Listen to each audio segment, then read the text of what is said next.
শাবান মাসের প্রথম জুমার দিনে বা রাতে বুকে হাত দিয়ে আল্লাহর এই নামটি ৩৩ বার পড়ুন। কোটি টাকার মালিক হবেন, গায়েবী সাহায্য আসবে, দোয়া কবুল হবে, ভাগ্য খুলে যাবে।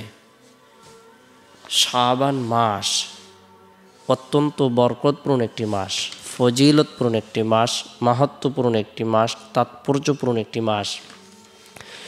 এই মাসটিকে স্বয়ং নবী করিম সাল্লাল্লাহু আলাইহি সাল্লাম গুরুত্ব দিতেন।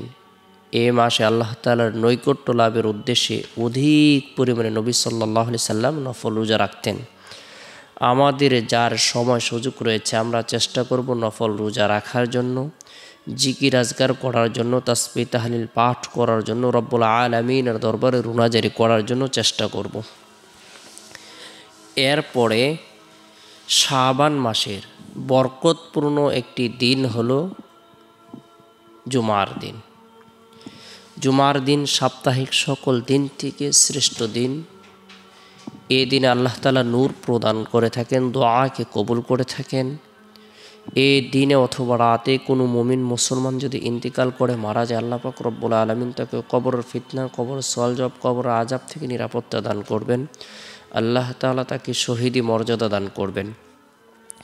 আমরা প্রত্যেকেই গুরুত্ব সহকারে শাবান মাসের ফজিলতের দিকে তাকিয়ে এবং জুমার দিনের ফজিলতের দিকে তাকিয়ে যতটুকু সম্ভব হয় নেক কাজ করব, নেক আমল করব, রব্বুল আলামিনের দরবারে রুনাজারি করব। জুমার দিনের বরকতপূর্ণ ফজিলতপূর্ণ আমল হলো সূরাতুল কাহাফ তেলাওয়াত করা। যে ব্যক্তি জুমার দিন সূরাতুল কাহাফ তেলাওয়াত করবে, আমল করবে, আল্লাহ পাক রব্বুল আলামিন তার ঈমানের মধ্যে নূর প্রদান করবেন, যে নূরটি দীর্ঘ 1 সপ্তাহ পর্যন্ত তার অন্তরের মধ্যে চমকাইতে থাকবে।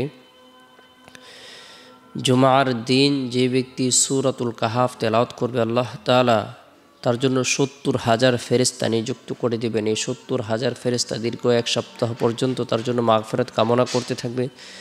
যে ব্যক্তি জুমার দিন সূরাতুল কাহাফ আমল করবে, আল্লাহ পাক রব্বুল আলামিন তাকে দাজ্জালের ভয়াবহ ফিতনা থেকে নিরাপত্তা দান করবেন। আমরা জুমার দিন ফজরের নামাজের পর থেকে নিয়ে জুমার নামাজের আগ পর্যন্ত যে সময় রয়েছে, এই সময়ের মধ্যে সূরাতুল কাহাফ আমল করার জন্য চেষ্টা করব। এরপরে জুমার দিন জুমার নামাজ সম্পূর্ণ করার পর মা বোনেরা জোহরের নামাজ সম্পূর্ণ করার পর নিরিবিলি এক পরিবেশের মধ্যে বসে তওবার নিয়তে গুনাহ মাফের উদ্দেশ্যে ইস্তিগফারের আমল করব। আস্তাগফিরুল্লাহ রব্বি মিন কুল্লি যামবি ওয়া আতুবু ইলাইহি ৩৩ বার ইস্তিগফারের আমল করব। এরপরে বুকে হাত দিয়ে আল্লাহর গুণবাচক বরকতপূর্ণ এই নামটি ৩৩ বার পাঠ করব। আল ওয়াহ্হাবু, আল ওয়াহ্হাবু নামের অর্থ হলো দানকারী। আল্লাহ তাআলা আপনাকে আমাকে সুস্থতা দান করবেন, রিজিক দান করবেন, হায়াত দান করবেন। আল্লাহ পাক রব্বুল আলামিন ধন দৌলত টাকা পয়সা দান করবেন।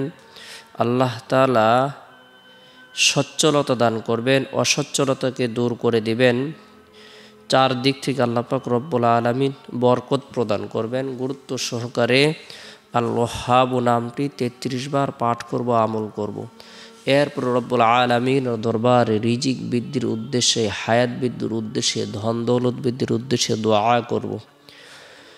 এরপরে জুমার দিন আসরের নামাজ সম্পূর্ণ করার পর নবী সাল্লাল্লাহু আলাইহি সাল্লামের প্রতি মহব্বত রেখে, ভালোবাসা রেখে দুরুদের আমল করব। আল্লাহুম্মা সাল্লি আলা মুহাম্মাদিন নবিল উম্মি ওয়া আলা আলিহি ওয়া সাল্লিম তাসলিমা। যে ব্যক্তি নিয়মিতভাবে দুরুদের আমল করবে, আল্লাহ তাআলা তার উপর রহমত বর্ষণ করবেন, তার গুনাহকে মাফ করে দিবেন, তার পদমর্যাদাকে বৃদ্ধি করে দিবেন। এরপরে জুমার দিন শেষ হওয়ার পর যে রাত আসে, এই রাতটি হলো বরকতপূর্ণ একটি রাত। এই রাতের মধ্যে বিশেষ করে এশারের নামাজ সম্পূর্ণ করার পর আমরা প্রত্যেকে গুরুত্ব সহকারে সূরাতুল ইখলাস, সূরাতুল ফালাক, সূরাতুন নাস ৩ বার করে তেলাওয়াত করব, আমল করব। উভয় হাতের তালুতে ফু দিয়ে শরীরের যতটুকু অংশ সম্ভব হয় মাসেহ করে নেব। যথাসময়ে আল্লাহর নাম নিয়ে ঘুমিয়ে যাব। আল্লাহুম্মা বিসমিকা মুতু আহইয়া, এই দোয়াটি পাঠ করে ঘুমিয়ে যাব।